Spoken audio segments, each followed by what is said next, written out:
Line. I'm joined by Moketsi Sempe, SAPS Free State Commissioner there. Moketsi, thank you so much for joining us. The details is still quite vague with regards to the killing of an officer in Koffiefontein in the Free State, and indeed the wounding of another officer. Can you confirm those details of that incident for us?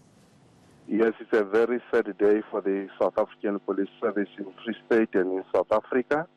Indeed, it's correct that we lost Constable Viane Marsh, a 27-year-old male, as well as Sergeant George Calvert, who is hospitalized. They were the victims of an incident that happened yesterday around 1100 hours, 2300 hours in the evening. Can you give us details as to why they were in that area? Were they responding to a call-out of some kind? The police officers were on duty. We were busy implementing what we call blue and white light patrols under the auspices of rural safety strategy. So we're operating on the farms.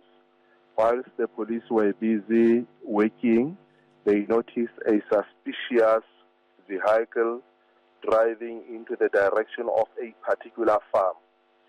So they then discovered that this particular vehicle belongs to a particular farmer who apparently had a conflict with the other farmer in which direction the car was driving.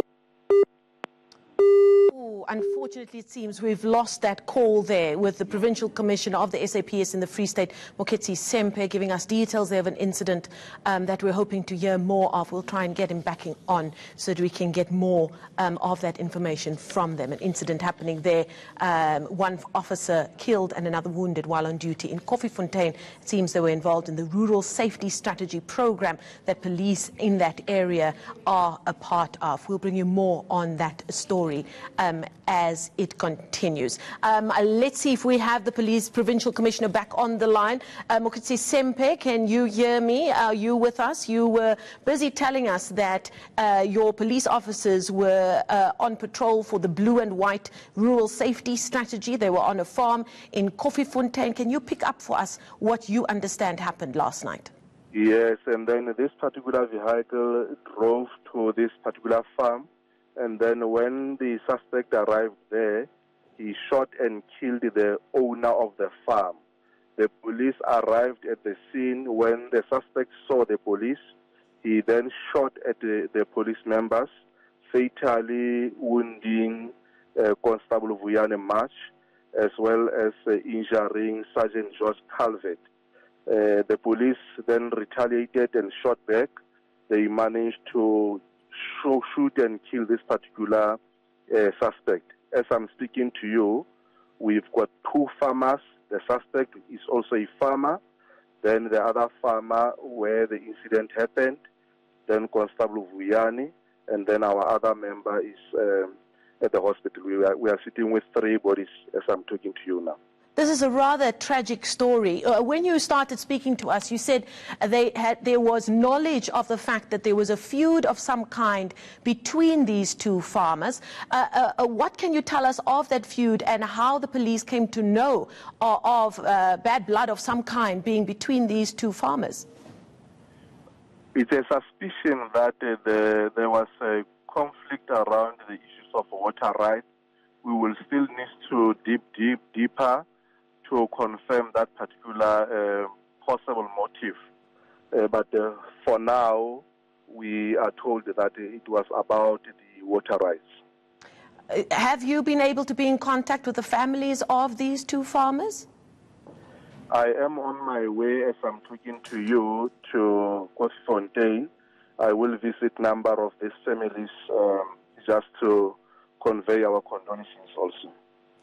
Now, the issue around safety in our rural areas, specifically on our farms, is something that is also always a major talking point across the country.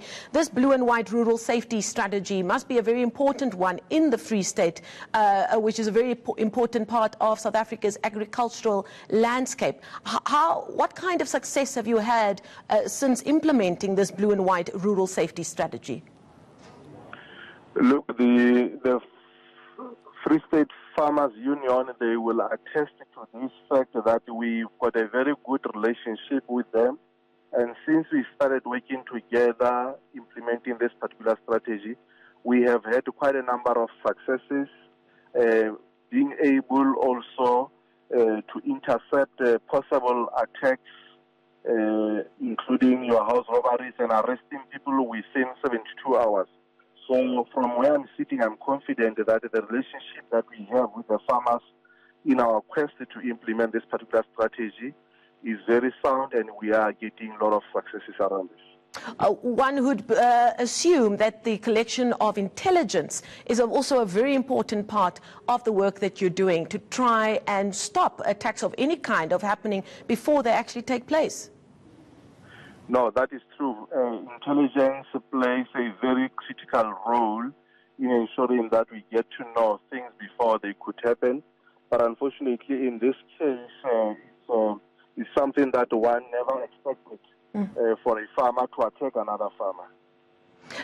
Is the issue of people living on these farms being armed to try and protect themselves, is this a challenge for the police as well? A challenge in which sense? A challenge in the sense that obviously farmers and farm workers who live in these farming areas, they obviously feel the need to arm themselves to protect themselves. Does that come with its own set of problems for the police as well, as was the case last night?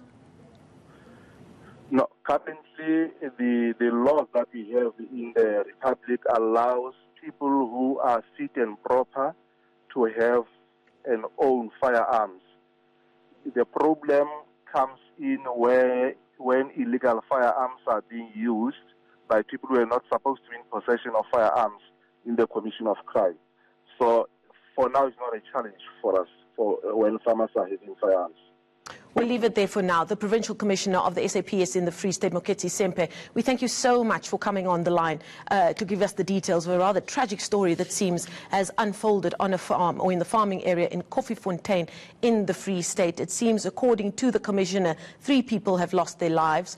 2 farmers who he says they believe were involved in a conflict over water rights, and indeed 1 police officer was killed and another one has been wounded and is in hospital. The Provincial Commissioner there confirming that he's on his way now to the families of those farmers to interact and engage with them. He'll bring you more on that story as and when it develops.